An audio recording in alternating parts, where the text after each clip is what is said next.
Hello दोस्तों, एक बार फिर से आपका स्वागत है अपने YouTube channel railway Q classes में। पिछले भाग में हमने मध्यम अवस्था के बारे में थोड़ी सी चर्चा की थी। आज उसके बारे में अधिक जानकारी लेते हैं। मध्यम अवस्था या तीसरी अवस्था, तो इसके अंदर कक्षा क्लास 6 से 8 तक के बच्चे आते हैं और 10+2 के अंदर हम इसमें कंपैरिजन करते चलते हैं। भारतीय भाषा जो अनुसूची 8 के अंदर है वो हमें पढ़ाई जाएगी, जैसे मैथिली, संस्कृत, उर्दू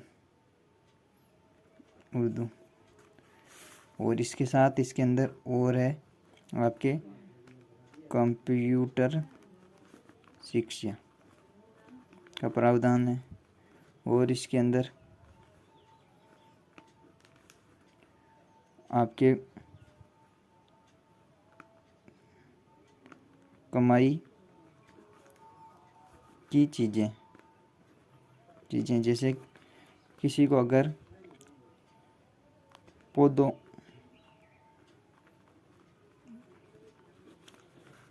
का काम, बढ़ई का काम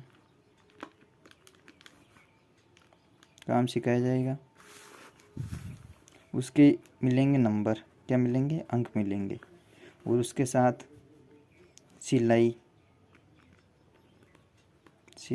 लड़कियों को सिलाई, ये चीज़ें सिखाई जाएगी। और इसके साथ अन्य सब्जेक्ट जैसे गणित,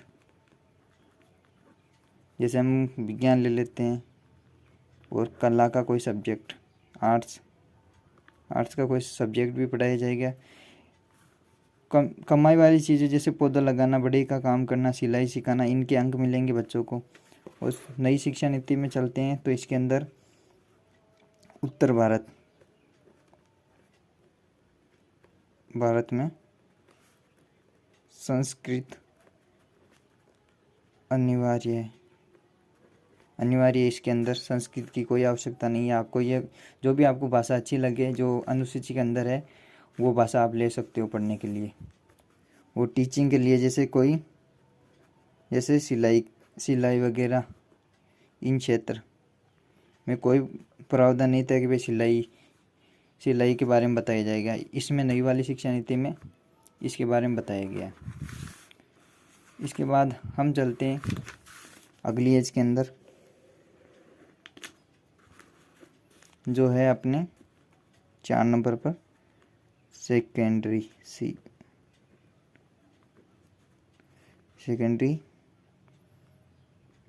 स्टेज या एज कह सकते हैं, जिसमें 4 वर्ष।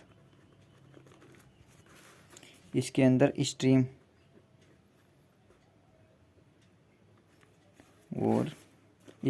नई वाली के अंदर स्ट्रीम जरूरी नहीं है। इसके अंदर स्ट्रीम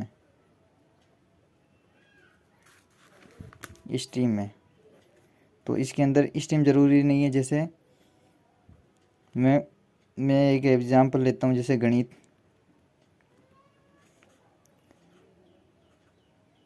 राजनीतिक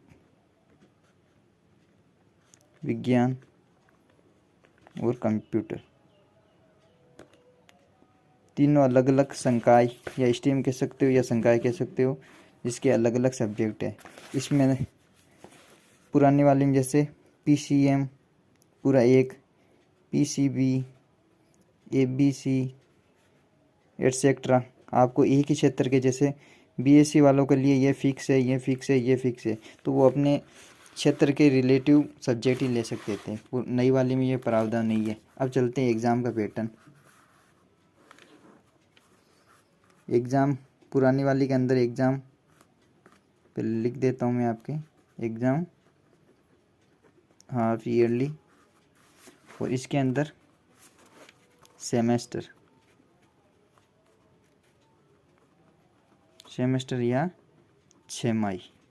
नई वाली में सेमेस्टर का प्रावधान है, जबकि इसके अंदर हाफ ईयरली, अर्धवार्षिक या वार्षिक का प्रावधान है। और इसमें मल्टीपल सब्जेक्ट या एकाधिक सब्जेक्ट, विषय कह सकते हैं, विषय ले सकते हैं। जैसे मैंने आप लोगों को पहले बता दिया, जैसे गणित अलग स्ट्रीम का सब्जेक्ट है,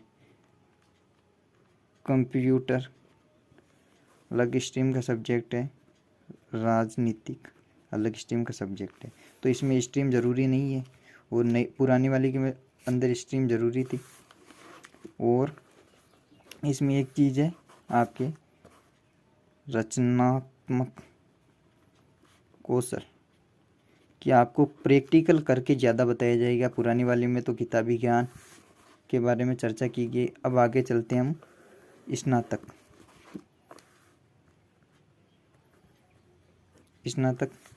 इसमें चलते हैं स्नातक।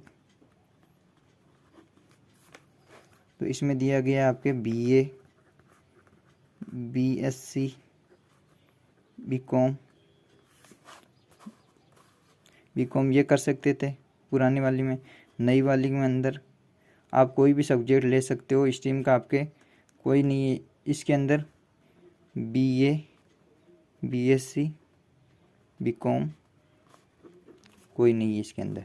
तो कैसे, जैसे मैं आपको पहले बता चुका हूँ इसके बारे में। जैसे गणित का मैंने एक सब्जेक्ट ले लिया, मेरे को अब जीव विज्ञान अच्छी लगी, विज्ञान, मैंने एक सब्जेक्ट ले लिया इतिहास।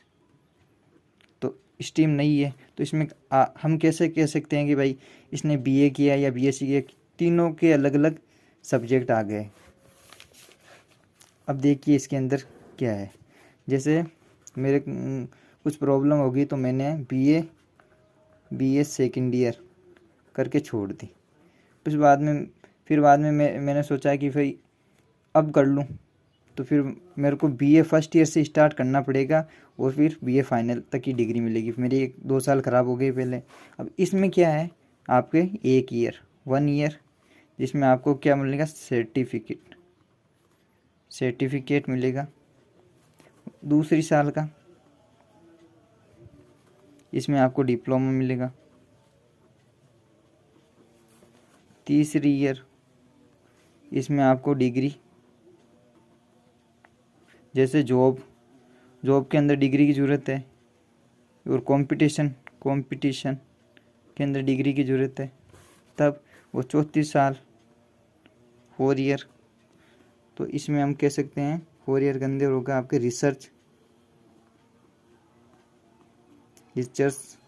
अनुसंधान। अब चलते हैं री एंट्री का प्रावधान है या नहीं।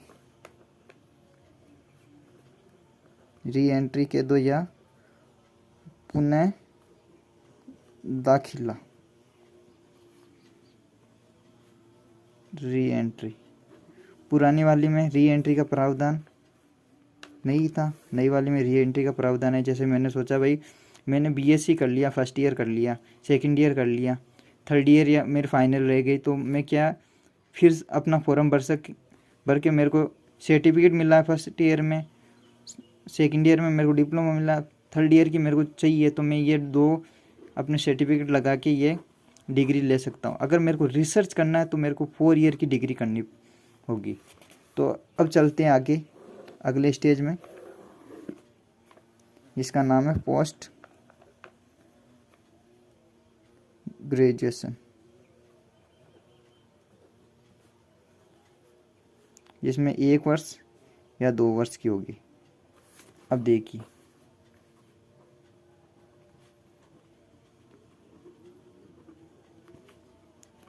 जिन्होंने इसमें MA, MSc, MCOM होगी, जबकि नई वाली में MA, MSc, MCOM नहीं होगी। क्यों नहीं होगी? क्योंकि मैंने एक सब्जेक्ट ले लिया हिंदी का। क्यों मल्टीपल सब्जेक्ट चुन सकते हैं? जो मैंने लिख लिया भौतिक विज्ञान, और मैंने ले लिया अर्थशास्त्र, तो अलग अलग सब्जेक्ट हो गए।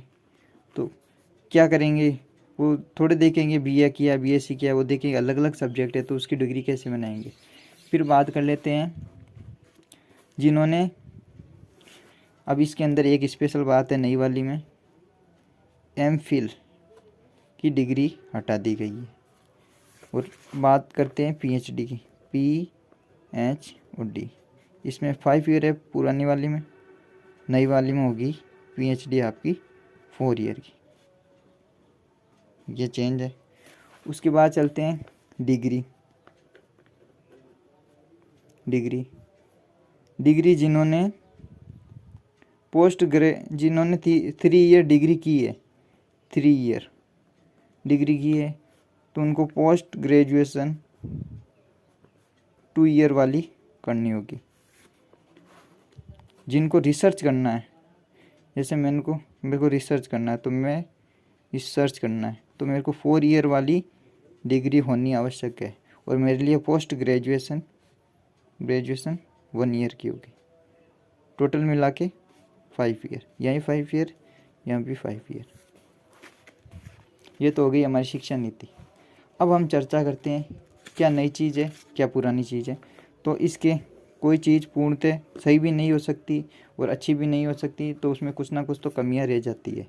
तो हम बात करते हैं इसकी, पहले तो बात करते हैं इसकी हानि,